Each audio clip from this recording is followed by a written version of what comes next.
Les McKelney with What the Hell Am I Thinking? I'm thinking about COVID, actually. And I am with, how would you like to introduce yourself? My name is Liz. Hi, how you And doing, I'm Liz? from Chicago. And you're from Chicago. Okay, and I'm from Oregon, so we're doing this from a few distance away. And I'm here with Rich Bailey. And today we're talking about COVID because awesomely he's here to talk to me today. He's a survivor of COVID. He's a good friend of mine. How you doing tonight, Rich? I'm feeling pretty good. We just went out to Outback and had dinner, and everything's good. And first of all, the most important question I have to ask you, how are you feeling? I'm doing good. You're Doing really good. All right. Everything's good. Good. Well, so how are you feeling? You have any symptoms left over from the COVID? No, not at all. It's kind of funny because when I was just in Indianapolis last weekend, and I know a fellow COVID survivor that is a public relations specialist, and I'm in racing, and so anyway, I was talking to him, and and I remember when after he got it, he did some new stuff, and he went through hell, and I really didn't go through hell. Well, probably one of the questions you get a lot. Do you know where you picked it up from? I mean, No, I work for an NHRA top field team, and so I've been doing a lot of traveling. And we were in Indianapolis for two back-to-back races, and when I flew back, I stopped in, the plane stopped in, I changed planes actually at Chicago O'Hare Airport, and then went on to Portland. And so one of the places that might have been a candidate for that was Chicago O'Hare, because the airport was very busy, and I walked around to get something to eat. And so I didn't really isolate myself there, although I did wear a mask. And then when I got home, I have a race car myself, and I raced the next weekend in Medford. And there I went to a lot of restaurants and stores and whatnot, and I used a debit card the whole time. So it's possible maybe I picked it up that way. I just don't honestly know. At my job, I worked at a hospital. oh, and this was kind of when it was new, so they probably had no idea what we were talking about. Yep, they had no idea at all. And were you one of the unfortunate ones that had to go on a respirator? Yes, I was. I was on the respirator for 2 days and had complications quite a long way afterwards from it. And what was being on a respirator like? I've never been on one. It's horrible. You can't speak. All you can do is just move your eyes and just watch people as they walk past you, and that's it. Okay, well, it's really funny, and my other guest is from Chicago. So Wow. maybe you got it from her. Yeah, probably. All right. Well, what made you go to the hospital? I mean, were you what?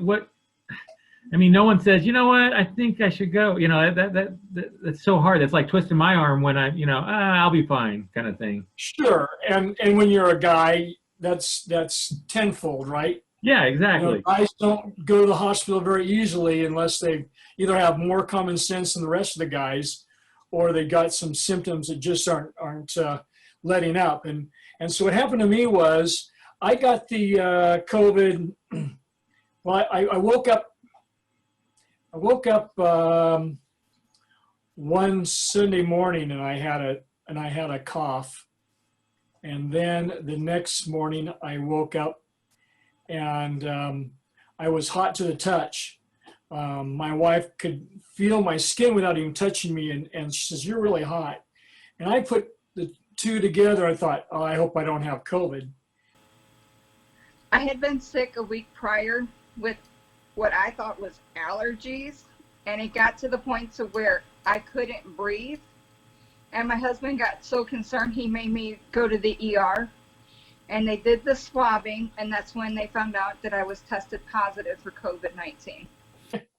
And here I wasn't able to breathe, and somebody I knew sent me on Facebook a little image of the four stages of COVID, and the last one is you basically drown in your own fluid. And so I thought, I don't want that to happen. So I said, honey, you better take me to the hospital. What was your experience with the staff and that when you were staying at the hospital? Well, I was one of the very first here in the state of Illinois that had contracted COVID-19.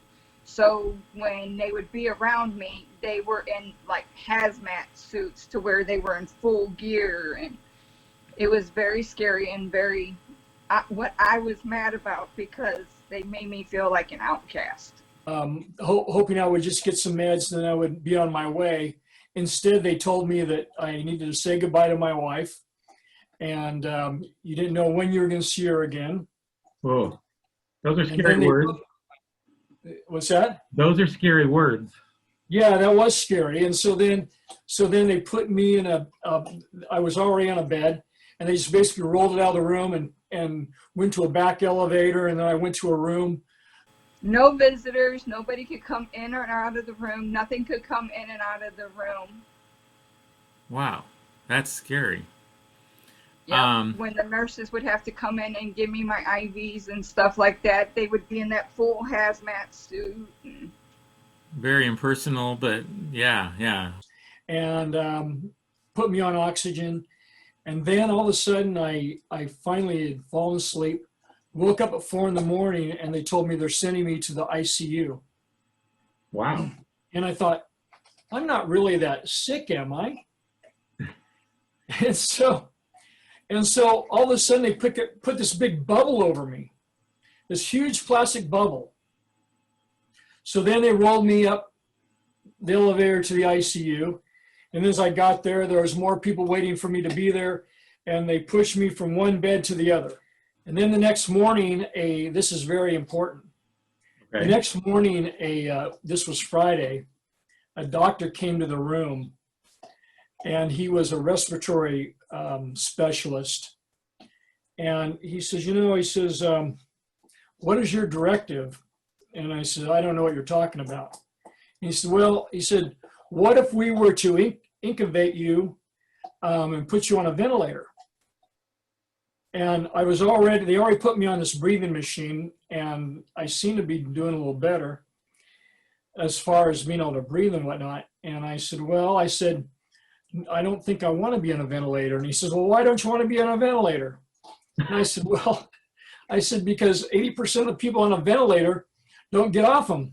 He goes, well, with you, he says, you're a little healthier than most of those people, so it'll be the other way around. You got about a 20% chance of not getting off it. And I said, well, I don't like those odds either. No. And so then he went ahead and got a stethoscope on and checked my chest out. And he says, I think you're probably right. The breathing machine you're on is doing a good enough job. And I said, okay, good. And then he left, and I never saw him into the world. And I did take a picture on Saturday of me with this mask on and the breathalyzer machine on me, and I took a picture of that as a selfie, because the nurses would only come into the room like once every 4 hours. It would be, unless you called them. And when they came in, they're wearing spacesuits, and when they came out, they would tear them off and discard them. And then the IVs were on the other side of the door, hanging there on the other side of the door. The lines went under the door and then into my wrists. Oh, wow. Yeah. Wow. And so they didn't want to take any chances they didn't have to take. And so what they were doing is they were giving me a combination of other people's antibodies. Oh, the blood treatment. And then a real strong drug that I can't even pronounce the name of, a Resifol or something like that. And so I was taking both those things, and it's a strong antibiotic. Okay. And I think that was what got me well between Friday and Sunday. But I know when I first went in there, they didn't mess around. They started feeding me these drugs right away. So by Sunday, I was feeling a lot better, and I was holding court on Facebook, and I was just talking to people all day long, and people were texting me, asking me how I was doing. And that really made a difference too. And then by Monday, I was back. They sent me out of there, and I was back into a normal room again. And then I was discharged the following Wednesday. So I was there for about a week. What did it make you feel like when you finally got to leave? And you said you were there how long? I was there for 5 days. 5 days. I was in the hospital 5 days. I got off the respirator the second day, and then they had me on oxygen the rest of the time. And then when I got home, I still had complications with my breathing. So I had to keep an eye on that. And I had to go back to the ER because my oxygen levels were dropping. So they were really worried about that. Oh, could you monitor those yourself, or you just the way you Yeah, felt? they made me get a pulse ox machine, which is a little machine you stick on your finger. Mm-hmm. And I had to keep monitoring it like that. Oh, wow. And when I got home, I had to be in quarantine. Nobody could be around me, and we put plastic up over my door so nobody could even come in my room. Well, how'd you eat? Did they pass it through the door? They would leave it under the plastic, and I would bring it in, and then it would be in a garbage bag. Wow. And then I would put it outside the door, and they would take and put it in another bag and straight outside. When I left the ICU, I know the nurses were really excited that I got out of there, because there had been people before me that have gone in that room, and that same room, and never came back out alive. Oh. And so anyway, so then when I was in that room for 2 days, I was able to get up and walk around myself. And finally on Tuesday, I was able to get out and take a shower. And on Wednesday, I could get up and take a shower. And so I started thinking, well, what am I doing here? And so anyway, I went and ordered some chicken tacos again. And that's what I survived on. Okay, that worked. I lost a lot of weight, by the way. And so then on that particular day, it was a Wednesday. She came in after I ordered the chicken tacos and said, "We're discharging you now. You can leave it at any time." And so I got out of the bed and took a picture of the bed and put it on Facebook as an empty bed. Yeah. And I called up the hospital food service and told them to cancel those chicken tacos. And so she came in and got me and wheeled me down, and my wife came and picked me up. Oh, I was going to say, I would have been on the phone to Uber and already be there and out the door. I mean, yeah. As long as my gown was shut in the back, I would have been happy. Well, it wasn't, again, they treated me so well that it wasn't that bad. Well, do you have any words to any COVID survivors that you would like to share? Or? Well, here's a strange thing about the disease. It's so different for everybody. As I mentioned, that guy that I know, that's a public relations guy that had it originally, he said he wanted to die. And with me, I was optimistic the whole time, and I never felt that way. I felt I would just beat it. It just seemed like I had bronchitis or something. And so it was never really, it was bad. And yeah, I could have died if I didn't do anything about it, and probably would have. But I just never felt that scared that it was going to be that bad. And to all the survivors out there, we got to stand strong. We got to get a cure for this. You all know that this is no joke. If you can donate the plasma, please do it so they can get this testing done so we can get a cure. And for everybody that thinks this is a big joke, trust me, from me being a survivor, this is no joke. I was one of you. I was one of the skeptics. And it hit me hard. I was knocking on the heaven's gates. But I came back, and I can't preach enough to wash your hands, sanitize, and wear your mask when you're out in public if you have to be out in public. Sure. All right. Well, thank you so much for taking the time to talk to me tonight. And I'm glad you're doing better. And stay strong. And we only have a few more months of this, right? I hope so. Yeah. This is no fun. Yeah. Dr. Fauci, I think he's the one that says we have till next year sometime. I Yeah, hope not. I hope not too. Well, again, thank you for taking your time to tell me your story. I really appreciate it. Take care. You're very welcome. You too.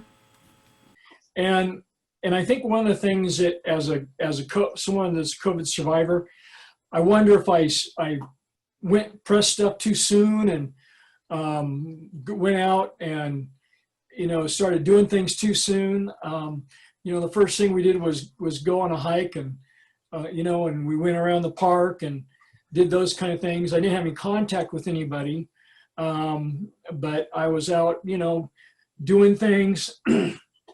Next week, I was out of quarantine a week, and I went to a screening of a movie.